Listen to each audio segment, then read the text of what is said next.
Wagwan ninjas and ninja rats to boy hype to the DARDO. That is my name and this is the real edits. Karibu kwa shughuli nyingine mwecheche. Now we are going to go a bit different. Najua tumefanya mziki, enjoyed ourselves.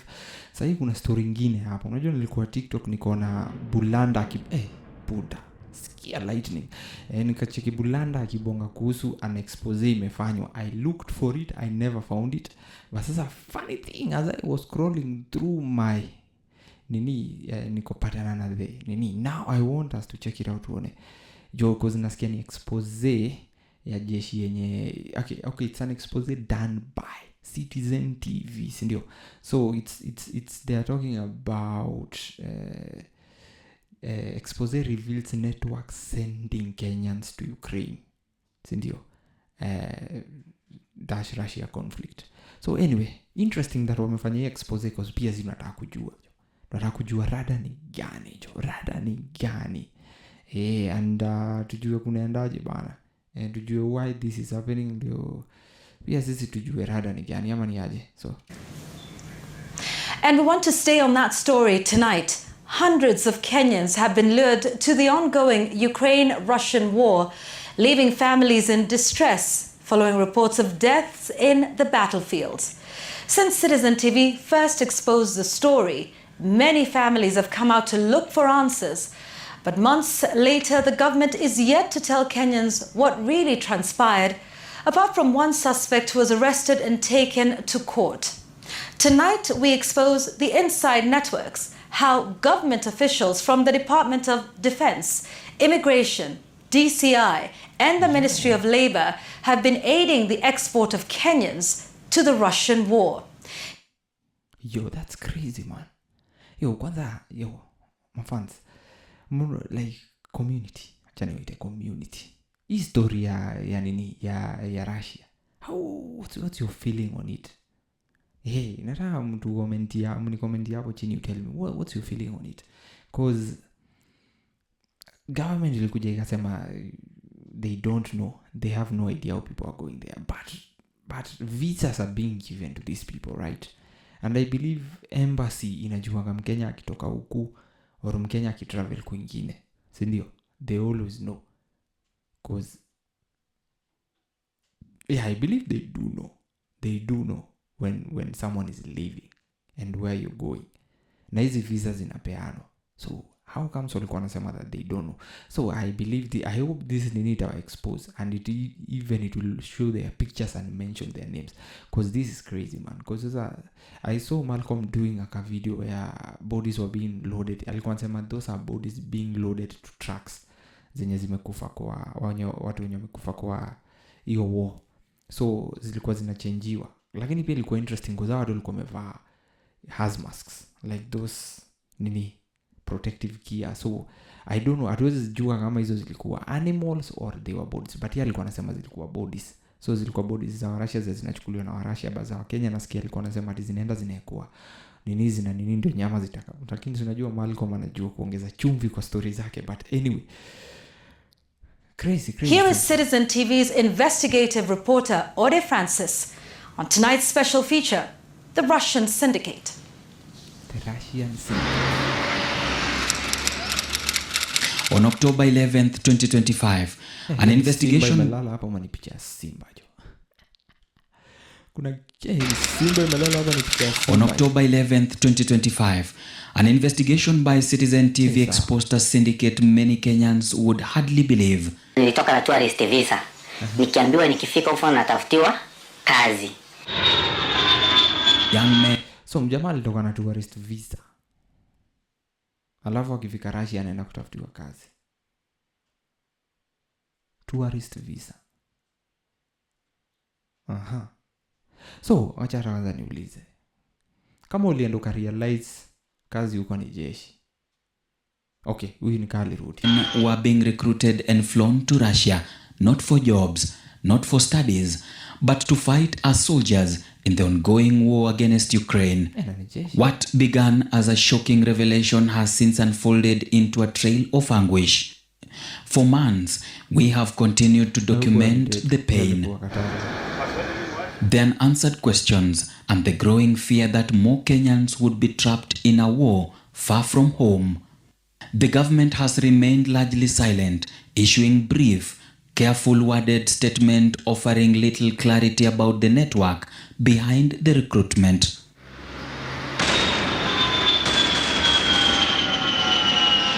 So mimi nataka kujua, okay, I want to ask a question, like if umeenda huko alafu ukapata hiyo ndo shughuli, okay, yeah, juu ukienda ukuji hauna return ticket, so ukishaenda umeenda, okay, so I wanted to nilikuwa nakujiuliza, okay, kama unajua umeenda huko mbona usirudi, like so unaweza pata maybe ukienda huko, okay, wakienda huko hawaendi na return ticket, so mtu anaenda one way, so kurudi unapata uwezi rudi juu una ticket ya kurudi, umeshika, hauna do ya kurudi na kama I believe wamekuita hiyo kama wanajua shughuli ni hiyo, hawezi kupatia hiyo nini urudi mtaa, they cannot do that, si ndio? So they'll make sure they frustrate you and hadi unabidi tu umejoin. For weeks, we have been tracing one man believed to be at the center of this operation. Okay. The man who insiders say secured the deal to send Kenyans to fight for the Russian army. For him, na ni wengi jo. Na by the way, kuna isipokuwa boy moja naona alirudi. Kuna boy moja alirudi and alikuwa hadi kwa iko nini. Na hii kitu iko nini amekuwa kibongea for I think for like now 2 years amekuwa kibonga hii story. His own safety, we will refer to him as Reds. In exclusive conversations, Reds made explosive claims. He alleges that very senior individuals within government structures are aware. I hope watu tutajua ni akina nani. Of and possibly involved in the export of Kenyan fighters to Russia.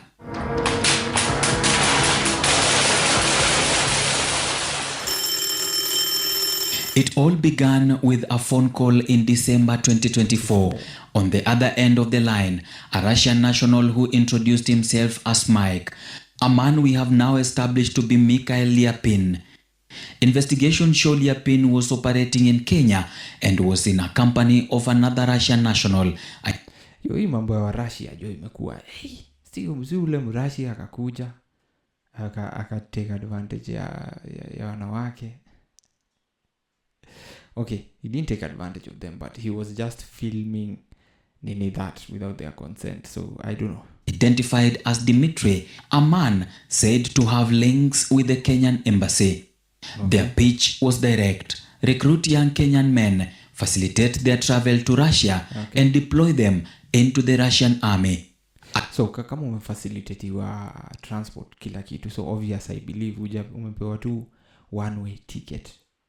Like umepewa tu ticket ya kuenda, na I believe uambiwe unaenda kudu, unaambiwa maybe unaenda kama driver, unaenda kama nini. A deal dressed as opportunity, but one that Red says he immediately knew was dangerous. Still, he took it up. Well, on the issue of Russian recruitment, I have one friend by name Mike.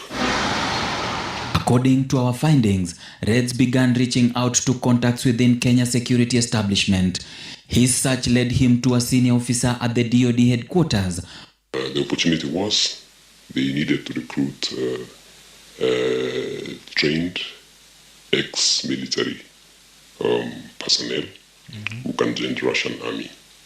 The specification was strictly someone had to be from the forces or from the police or either having basic paramilitary training like the NYS. At that time, when you approached me, I had a contract of recruiting security guards to Qatar and Dubai, which I had quite deployed a good number. So okay, kwa ulikuwa na kama ni ex military, that makes sense unless kama unaambiwa hii ndio shughuli unaenda kupiga, you know, makes sense. But sasa what is happening, hawa watu waambiwi shughuli wanaenda kupiga, hawa wanaenda tu wanaambiwa ni utaenda ku drive, utaenda ku nini, alafu unajipata huko kwa kambi jo. In April 2025 nilikuwa wapi? that was my birthday month. Nilikuwa wapi?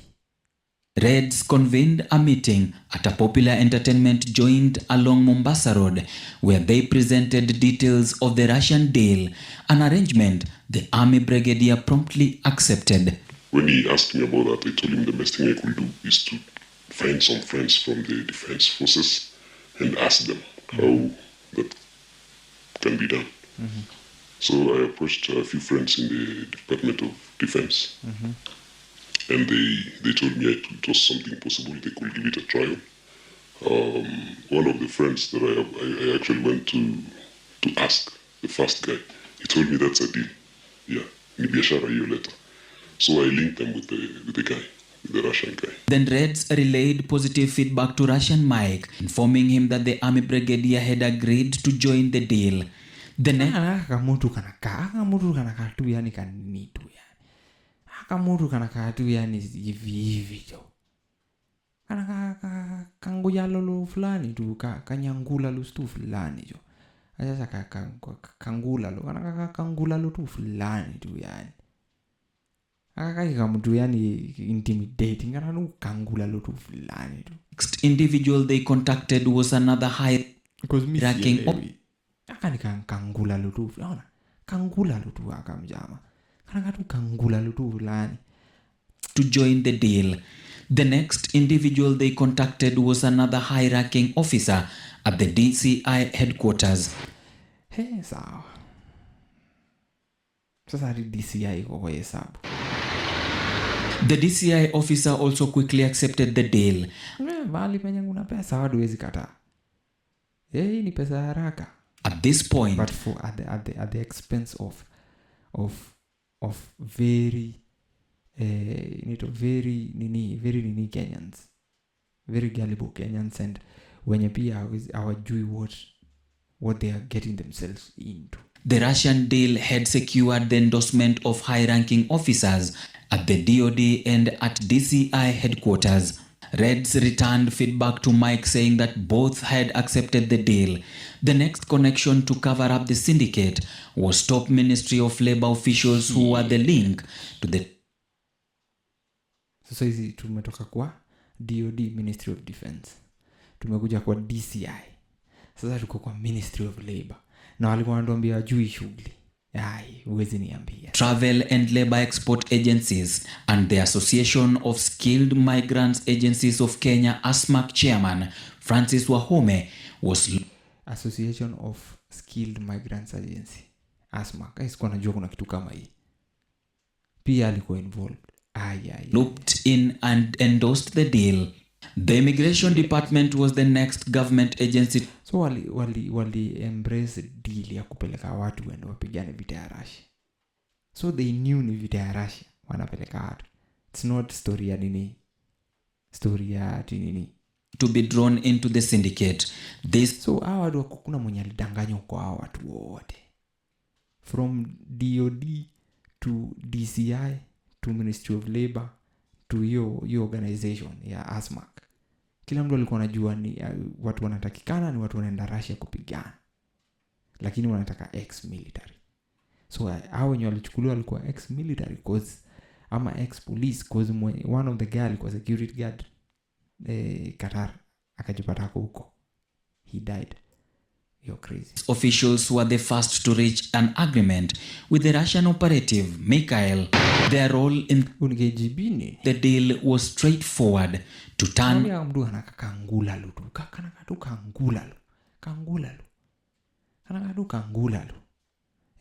nyangula lu ni nyangula lu. Sasa kana kakangula lu. A blind eye to the recruitment activities while facilitating the transportation of Kenyans to the Russian army.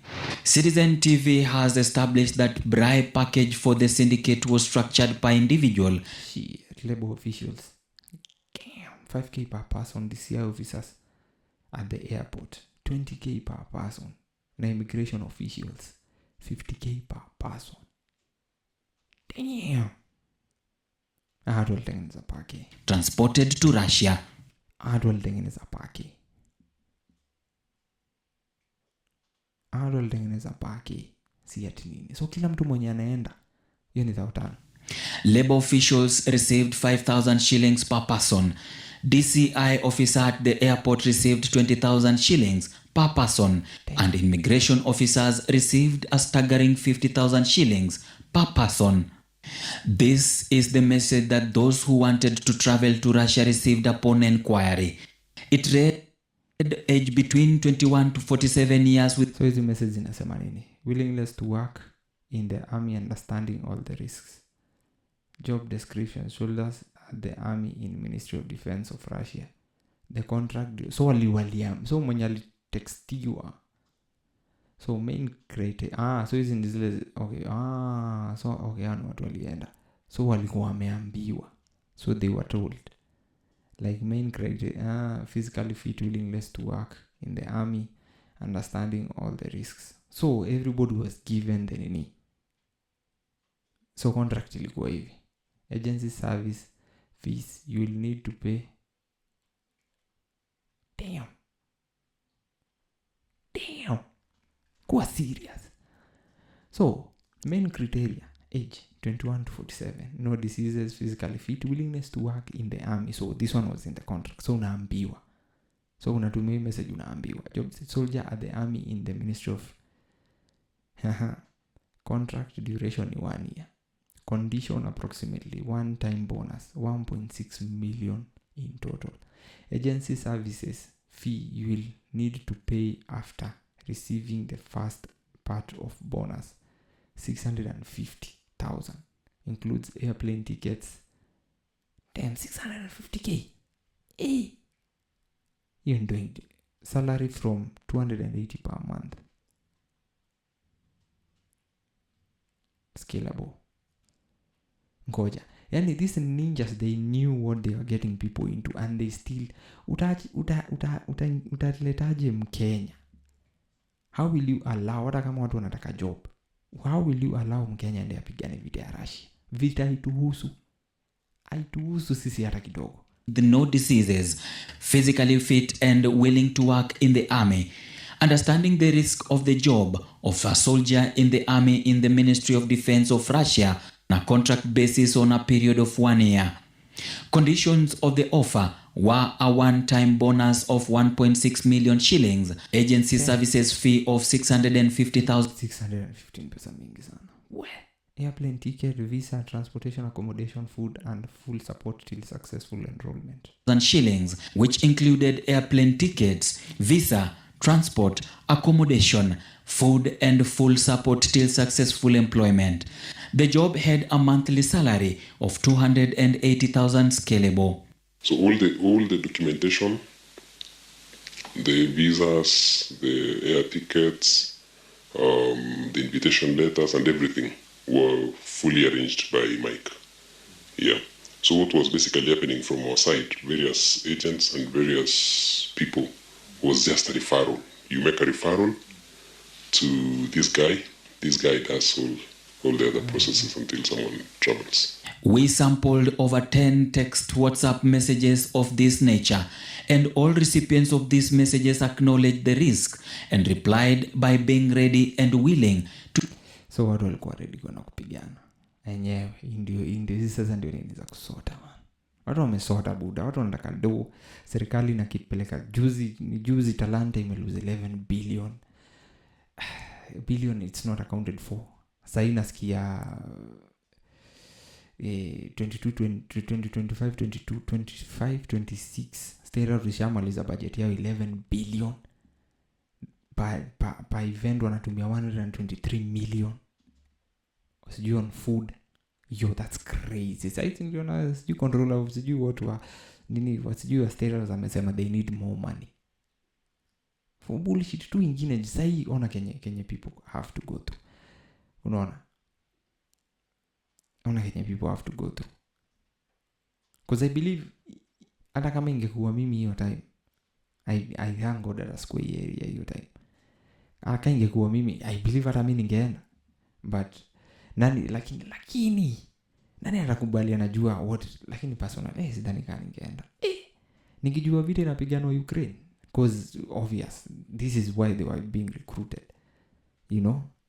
Na reason ya watu kurecruit vijana kurecruitiwa because of the Russian war. You're not going just to join the army for juana jotana to kukufa. To join the Russian army, we proceeded to determine whether the individuals were coerced.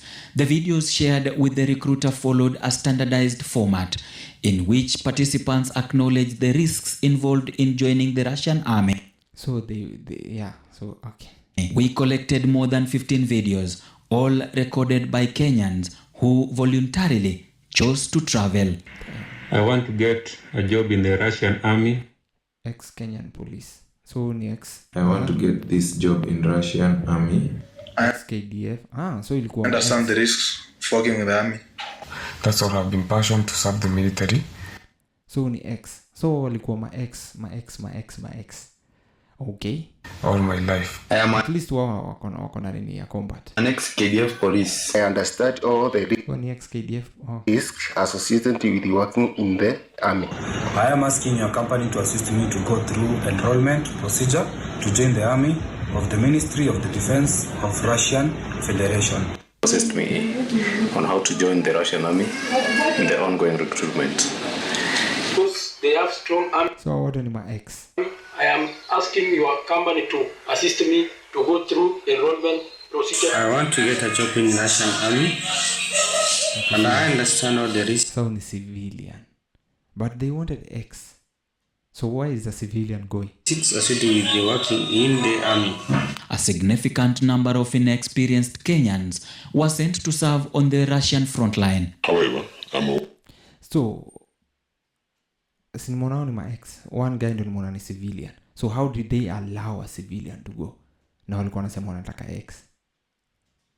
Okay, but pia at the end of the day, okay, kama tenini ilikuwa clear, walikuwa shapewa nini, like they were told they are going to fight, they are going to join the Russians. So did they ask that kama wanaenda kupigana kwa the Ukraine war? Okay, so if they knew that, so mimi nataka kujua if kuna wale wenye walidanganywa wakaambiwa waende. I want to know that. Unaona, I want to know kama kuna wale wenye walidanganywa waende. But so far nimeona watu something iliwekwa nini wakaambiwa ishie. But sasa it's very sad that the government allowed it. It's sad that the government allowed it, and them allowing it wakijua Kenya wataenda tukukufa kwenda kupigana kwa vita yenye si yetu fancy. Okay, kama angekuwa wanaenda kujoin US, that's something else. Wanaenda kujoin UK, but si vita, just kujoin military huko. Sawa, naona, but Russia, tukijua what's happening in Russia right now. Aware that quite a number of guys traveled who had no experience. So no experience. So hapo kwa experience sasa ndio tutawa. Aware that quite a number of guys traveled who had no experience. And these guys, most of them faked that they were trained and they were ex-military. Ooh, so that's another thing. Kenyans ni wa Kenya, jo. As long as mahali kuna pake, they'll want that pake. And they'll do everything and anything just to get it. So some Kenyans lied. And I believe many of them lied to be ex-KDF, ex-military. Because pia, I'll blame poverty pia at the end of the day, man. I'll blame the struggle. Because watu wanataka kutengeneza dough and hawana, man. So wakipata opportunity kama hii, this one they go. Unaona, but kama nini zilikuwa zimestatiwa clearly that unaenda kupigana, unaenda kujoin Russian military na unaenda kupigana, sawa. But kama hiyo kunini iko imeniniwa clearly, but sasa kama unajua unaenda kujoin, this is obvious. If you're going to, kama unajoin Russian military, I believe unajua unaenda kupigana vita yao na Ukraine. Umeshika na lazima utekwa tu front line. Nini kitu unafaa ujue, guys? And to that effect, this guy, the Russian, was recording a lot of videos, video interviews related to experience. And you can see clearly from the videos, the guys are confirming to him that they are well trained, or rather they are ready for the task. Yes, so that's how they ended up training. Our investigation revealed that after the visa processing, which took 7 days, the recruits were housed in accommodations at various locations, including Great Wall Gardens in Mavoko, Kiserian, Roysambu, and Nyayo estates. While there, they were shown combat videos to prepare them for what to expect in Russian training, alongside lessons in Russian language. During the accommodation period, these guys were being taken through a thorough training of what to expect, basic learning of Russian language, and they were actually being shown the combat training videos of what they expect to meet once they arrive in Russia. Citizen TV obtained over 100 e-visa issued up to 10th October 2025 from the Consular Department of the Russian Federation's Ministry of Foreign Affairs. These documents could not have been issued without the involvement of the Kenyan government. Very true. We investigated further for any agreements between Kenya and Russia on labor export and discovered a document file number 1971 at the Ministry of Foreign and Diaspora Affairs issued by the Embassy of the Russian Federation. Crazy. The document confirmed that Kenyan citizens were eligible for electronic visa to enter Russia, indicating that the Kenyan Ministry of Foreign Affairs was aware of the travel. This plan had been in motion since December 2024. Damn. Maybe issued electronic visas for entry into visa. Another critical document in our possession is this document from Russian government, identified as Center for Development of Economic, Culture, Social Ties, Trade and Business Relations with African Countries, signed by its president, a strategic department that would be used to transport Africans to Russia. To substantiate this, we obtained a document issued to a former Special Forces officer in Kenya who was granted a visit visa that would lead him into the Russian military. Yo. So special. Bado alikuwa anapiga shughuli. The visa was scheduled for 20th April 2025 to 4th May 2025, intended as a 14-day visa. However, Reagan never returned to Kenya. Instead, he was absorbed into the Russian army, sustained injuries, and remained in Russia. He reportedly received compensation for his injury. I knew very well that war is dangerous, and the defense guys that approached me, and I referred them to this Russian, were fully aware. I even asked them, what happens if you guys die? They were saying, that's our job. We either kill or get killed. That was their response. Our investigations further... Shit. So all these people knew. So how wenye walikuwa wamemboa na nduko kama drivers and all that. How did it get there? Revealed a disturbing pattern that the government of Kenya and the Russian embassy were fully aware of the export of Kenyans to Russia. This document from the head of consular shared names of 23 individuals whom we have confirmed to be part of the recruits who went to serve in the Russian army. Statements from individuals rescued by police before being trafficked in October detailed what transpired and with those involved in the syndicate.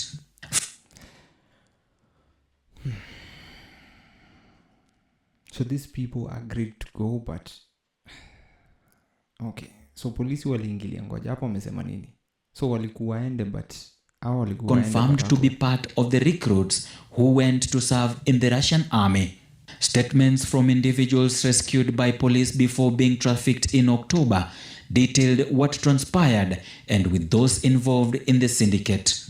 From the statements, the scam typically begins with a trusted contact, a friend, relative, or former colleague dangling tales of opportunity. The dossier exposes a loosely organized syndicate operating with a network of middlemen, each playing a distinct role in a wider scheme. So how is it a scam na unaambiwa ke unaenda kudu? Hapo ndo mimi pia siget. because kukiangalia hizo contracts they were clearly told they are going to join the Russian military, right? And they were told they were told all the risks, right? Walininiwa risks zote, but they still went ahead, sindio? And people know what's happening in Russia. People are fighting. Sasa hii vita inapigana na Russia na nini? Ni Russia na Ukraine. Hiyo vita inapigana na ni serious. So how is it a scam and they were told all the risks, but they still chose to go? So me siget. Mi nataka kujua wale wenye walidanganywa that they are going to do something else and then they were absorbed in the nini, you know. Alafu nimeona kwa mjamaa hapo alikuwa amepewa visa ya 14 days. So that one now, you know, interesting. Alikuwa amepewa visa ya 14 days alafu akurudi. Unaona, that's interesting. But hao wengine they were given clear instruction and they were given clear risks on what is going to happen, but they still chose to go. So how is that a scam? An agency, Talent Shepherd, located opposite Kasarani police station, was responsible for luring recruits with promises of security jobs. Now that's crazy. Hao wenye walirecruitiwa na mjamaa na wakaambiwa ndio shughuli. Hao walikubali. Lakini hao wenye walidanganywa. 4 other men and women are named as being in charge of issues including medical procedures that were handled at Inspokea Hospital in Nairobi, transport logistics and international operations to recruit from countries such as Turkey. Edward Gituku, who was later arrested in raids, controlled apartments, confiscated passports and coordinated flights. We have also established and obtained a Russian military contract.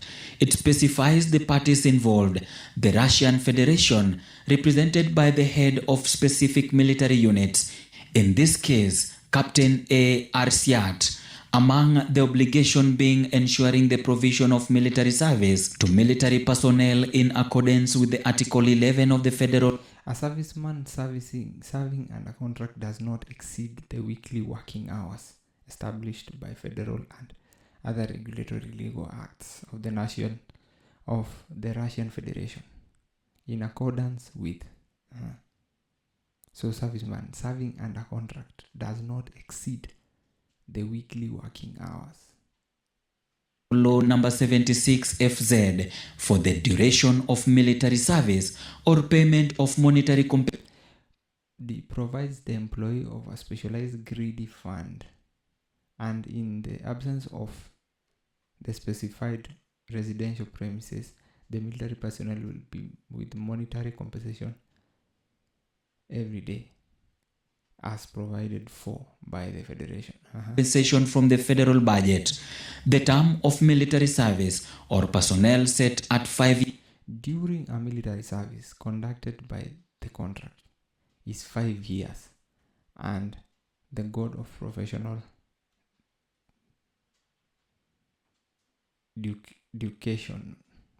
Educational Organization of the Russian Federation, in accordance with the procedures set forth in the order of the Minister of Defense of the Russian Federation dated years or more, excluding the time of training. The contract highlights everything, the terms of service. In case of injury, for instance, we have guys who already got injuries. I know quite a number of them, and they have been compensated.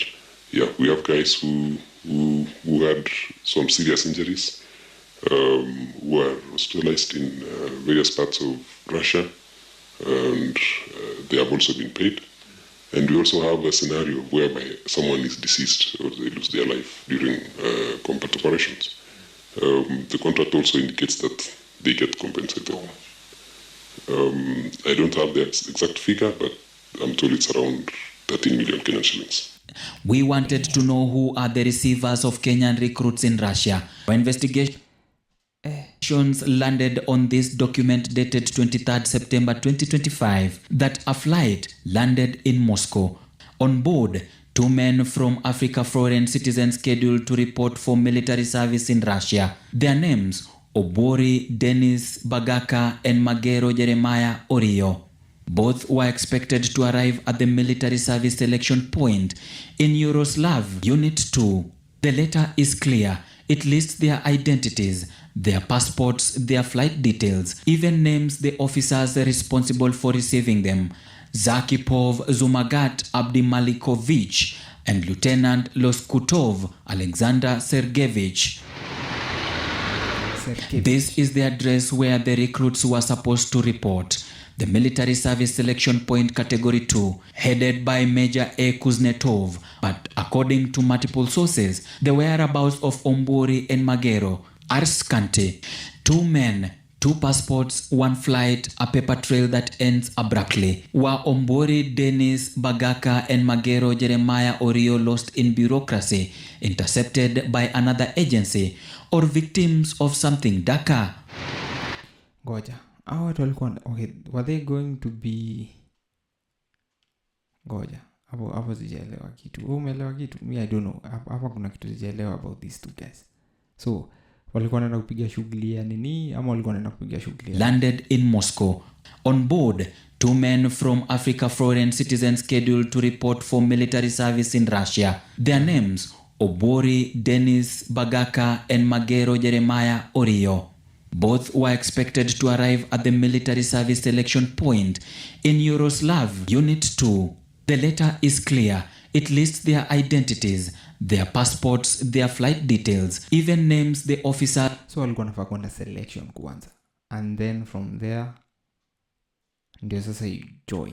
As responsible for receiving them, Zakipov Zumagat Abdimalikovich and Lieutenant Loskutov. Buda citizen inapataje hizi document? That's crazy. Alexander Sergeyevich. This is the address where the recruits were supposed to report. The military service selection point category 2, headed by Major A. Kuznetov, but according to multiple sources, the whereabouts of Ombori and Magero are scanty. 2 men, 2 passports, 1 flight, a paper trail that ends abruptly. Were Ombori, Dennis, Bagak, 1 flight, a paper trail that... DIU reports that the bodies of 2 more Kenyan citizens who were recruited by the aggressor state of Russia to wage a criminal against Ukraine have been found in the vicinity of the city of Lyman in the Donetsk region. It ends abruptly. Were Ombori, Dennis, Bagaka and Magero Jeremiah Orio lost in bureaucracy, intercepted by another agency, or victims of something darker? This narrative exposes a common lure: salaries far exceeding Kenyan norms, targeting the unemployed or unpaid, often with military backgrounds for security roles that mask combat duties. Once hooked, victims pay processing fee ranging from 15,000 to 70,000 for medicals, visa, and accommodation. Passports are collected, sometimes expedited via insiders at Nyayo House for extra bribes. Recruits are then handed to holding sites, primarily Great Wall Gardens Estate in Athi River, Mavoko. The reason as why we have all these problems in the country, in the media and everywhere, is because people who have nothing, no information about the military, are rushing and joining into military. It's a very risky affair. Statements describe overcrowded apartments, 7 to 14 people in. The reason we are having this problem, it's because people without experience are rushing and joining the Russian military. But you guys who have been bribed and you decided to, knowing what is going to happen and knowing what is happening. Yeah. Because Russia side, they don't care, man. They won't care. They won't care if wamekupatia. Kenya sasa nayo ina heart ni ati. Kenya hata pia ina bring a lot of problem yet. Hawa watu wamerecruitiwa, si ndio? Unatrain only 1 week or 2 weeks and then unapelekwa kwa frontline. Hiyo selection umepelekwa. hapo ndo inafaa ujulikane, hapo ndo sasa. So pia I think pia Kenya inaleta issue ni ati okay, they accepted to go, alafu ikifika ni selection, si ndio? Obvious kukiona hiyo selection and you are taken through the tests and all that, ujulikane that you can't make it, then they should just let you come back. But wanakutrain only 2 weeks na unasikia watu wako frontline. So that's, but hapo kwa kusema that okay, when you walienda unknowingly they were told they're going to do something different, you end scam. But watu waliambiwa they are going and they should, and they know the risks. So how is that a scam? No. I believe the scam sasa inakuja maybe pale penye maybe you are trained only a week, unaambiwa like maybe utatrainiwa for okay, tunajua duration ya kutrain a soldier, si ndio? I think the scam inakuja wanaruka all the procedures and then unavunjwa kutumia gani within a week kwa nini. 2 or 3 bedroomed units with basic food provided by caretakers. Here, they await flights, signing vague contracts deducting commissions from future earnings. Yeah. Flights, signing vague contracts deducting commissions. Deducting commissions. Okay. From future earnings. Edward, a central figure, holds meetings, collects shoe sizes for uniforms, and assures imminent departure. But the from future earnings. Edward, a central figure, holds meetings, collects shoe sizes for uniforms, and assures imminent departure. But the truth emerges in interrogations. Jobs are for Russia's military in Ukraine. Victims learn post-raid that Kenyans in Russia were not doing well and some had been injured. One group, per statement, flew via Turkish Airlines to Moscow on September 17, 2025, only to be detained at the airport, passports seized, and deported back via Turkey after 18 hours. Okay. Arriving empty-handed on September 20th, 2025. Okay. Raids rescued over 22 Kenyans across apartments, with victims instructed to report to DCI headquarters for statements. Edward faced charges of trafficking in person, yet some slipped through. Statements mention groups flying out days before raids, like 113 officers listed in one account. Damn. Lakini kama unajua risks, why go? Why go? Russian government has so far denied Lyapin being an employee of Russian government bodies and does not work at the Russian embassy in Nairobi. Thank you, Honorable Speaker. Where? I was in the Russian government, because joining the military in Russia, it's a government affair, man. Sindio? It's a government affair joining the Russian government, sindio? Joining the military in Russia. So the government knows, right? Alafu mjama unaweza pata maybe ni KGB. Unaweza pata mjama maybe inaitwaje? Ni maspy tu fulani. Ameambiwa wewe ndio upige hii shughuli. We need people, we need men. Unaona? Tunataka watu wakuje wapigane, watupiganie. So wewe ndio utafute. So kama okay, but sasa mike things were made clear, man. They were made clear that you guys hii ndio shughuli mnaenda kufanya, but still they decided to go cause kwa nini? People are poor, man. They need the money. Unaona? You know?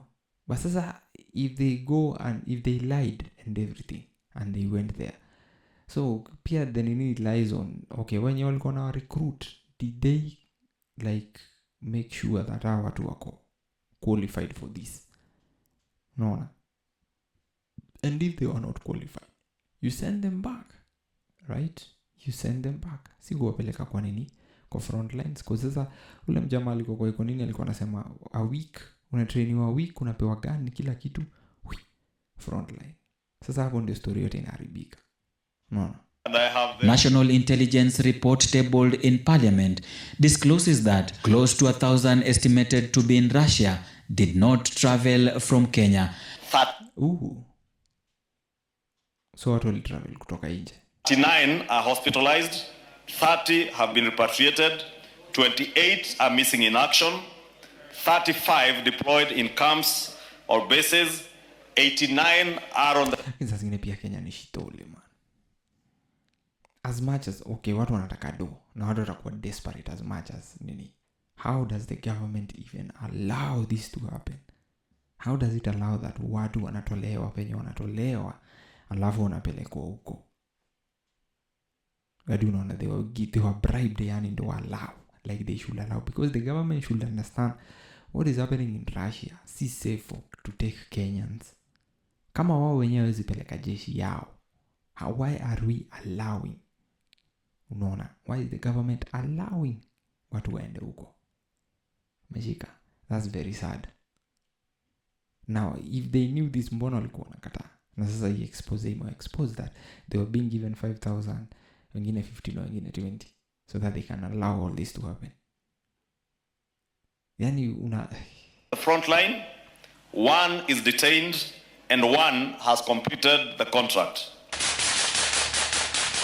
Red says up to 2,000 Kenyan would have ended up in Russia. On the surface, it looked like an opportunity to escape unemployment, but beneath the veneer lay a machinery of corruption fueled by bribes. Kenyans are also going to Ukraine. I can give you 6 that I know who joined the Ukrainian army, and the procedure is a bit different from the Russian one, because for Ukraine they don't have e-visa for Kenya, so you have to obtain the visa from the embassy, just the normal visa that you process through the embassy. For Russia, you don't have to go to the embassy, you just go online, a few clicks here and there, you have the visa.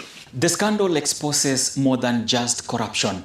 It reveals a system where officials entrusted with safeguarding citizens instead exploit them. Each bribe was not just money exchanged. It was a betrayal of trust, a sale of dignity, a perpetuation of inequality. Now with the Prime Cabinet Secretary Musalia Mudavadi set to visit Russia in the coming week, it is expected much more is to come for in the saga that continues to unfold. Ode Francis, Citizen TV, Nairobi. So, there have to be.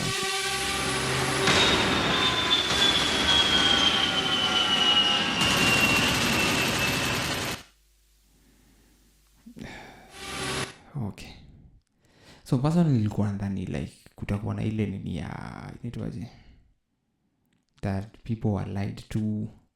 I thought that the Exposé is going to expose people being given fake contracts and all that, but people were given the nini, walikuwa wamepewa nini, how it is man, and people decided to go. But sasa the issue inakuwa the vetting hapo Russia, like they took advantage of it, and buda ukishafika 1 week uko kwa front line. Sasa hapo ndio maybe mambo inaharibika, but people were given grounds. Hata wenye sasa the issue ni ati pia ikikuja hapa Kenya they allowed Kenyans to go. Kama Kenya yenyewe haiwezi tuma its own military, haiwezi piana its own military people waende wa join ndo wapigane na because hii vita ituhusu. Unaona? Hii vita because people join military inaitwaje, people join military from other countries, right? Watu wako US, watu wako UK, utapata wa Kenya wako Australian military. Unaona? Watu wako yani hizi nini, wako kwa hizi military nini za nje. Umeshika? People do that. Unaona? And I believe history ni the same thing. But sasa the issue ni adi the vetting was never there. And these people knew what's going to happen, that they are going to fight in Ukraine. The government should not have allowed, even the officials should not have allowed it, because it's dangerous for Kenyans and they will die wakienda huko, and hii vita ituhusu. No, that's the other thing. But anyway, it is what it is. So hapo penye wanasema it's a scam, people are not scammed, people are told the reality how it is and they decided to go. But sasa the vetting was never done. You know, Kenya sasa hapo sasa ndio mambo ina nini, unaona, the vetting was never done and inakaa sasa it's a trafficking syndicate, unaona, watu wanatolewa wanaenda kupigania Russia kwa sasa 1 week unako kwa nini kwa front line. Hiyo sasa nayo inaleta mambo mob. Should it be happening? Like you should go through the same process as a military. You go, I believe it takes longer before mfanywe hiyo nini yote, alafu mkuje mfanye pass out. But sasa hao walikuwa wanachukua shortcut. That's why inakaa nini and and if it was not even announced by the, you know, if it was nikamdukangula lusi kamekuja kamechukua wa Kenyans, I think now hapo sasa ndio inakaa kuna vitu shodi zina happen because nikamdukangula lusi kamekuja akasema kako na job ya kujoin military nini Russia, unaona, but hatukuona pass out yao, hatukuona nini yao. So hiyo ndo hapo ndo I believe inaleta mambo mob. Anyway, that's crazy to watch, man. This is the real edits and I'm hyped to the DARDO. I hope you jatuangushia psych. Because it's sad, man. It's sad, man, that people wanaenda huko na dedia huko and people are I always blame what because they are too desperate. They need the money. The government huko nayo ime to fail and it is proud of exporting its people to other countries to work there. Day in day out wanaenda Qatar, wanaenda Gulf kufanya kazi shidole. There are those who are doing great work there, you know, wako in good there, wanafanya labor nini. But it's very sad kusikia before time ya Kibaki going to get to the Gulf, like it was only skilled labor. Minimum Kenyan mwenye alikuwa na work Gulf before Uhuru ingie kwa serikali, because there were Kenyans who were still working there. Like I was being told in Qatar, Doha, before Uhuru Kenyatta ingie, when Kibaki was president, Wakenya ungepata ule Mkenya mwenye anafanya huko kazi ya ile kazi ya chini ni driver, like truck driver. Like huko ungepata Mkenya, but sahi ungepata Mkenya maid, ungepata nini yote, like maid, sijui security, sijui construction worker, ungepata mtu kama huyo. Mwenye ungepata anafanya shughuli huko Mkenya either ni driver. Na hivyo ndo Wahindi walikuwa wanasema, unaona, because that's how valuable Kenyans were. Ile job list ungepata Mkenya akifanya ni driver, truck driver. But sahi we have all hadi kibonga nao Wahindi saa zingine wanakuulizanga how are you guys here, like before you were here, how are you here? Because Kenya imekuwa very shitole country sahi, no, pesa inapotea left, right and center. The government is proud of exporting its people to countries to work shitole jobs, you know, paid nini. But at the end of the day you can't blame the people because Kenya hakuna kitu, there's nothing, you know, there's nothing. So people want to go out there and work. If Kenya made this made it conducive for Kenyans to work here and kila mtu anaweza pata job, ingekuwa much better, you know, ingekuwa much better. Watu wangekuwa nakimbilia huko, but now watu wanakimbilia huko because they don't have money, they are poor, unaona, they need the money. So anyway, that's one of the longest video I've ever done. Anyway, I hope when wako huko they will be repatriated and those injured and those bodies za wale wenye wamededi they will be nini. I hope nini wataweza kupata their bodies, their people back. And when wako huko nasikia Msali anaenda huko, so wale wenye wana nini itabidi sijui sasa kama atakubali kutoka ama ataendelea na vita, I don't know. So that's the other thing. Anyway, this is the real edits and I'm hyped with the DARD. Wacha nimalizia hapo. Yeah, and remember to like, subscribe, share and also comment. And if you're watching without doing the latter, man, do it as fast as you can so that ifikie watu wengi and they can see what's going on, sindio? Na tukimalizia tunasema it's all about content.